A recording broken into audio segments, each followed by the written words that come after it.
అంటమురా కారణాలు దొరకవు నువ్వు దూరం పోవాలన్నా నీకు నాకు మధ్యలో దూరం రావాలన్నా వద్దు అంటూ ఆ క్షణాన్ని ఏడుస్తూ ఆపనా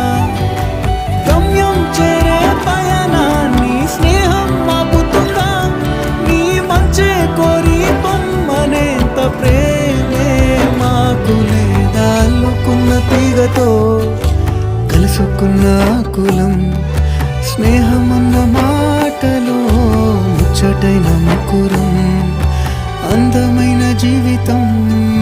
పంచుకున్న దోస్తులం బాధలెన్ని చేరినా బెదిరిపోని మిత్రులం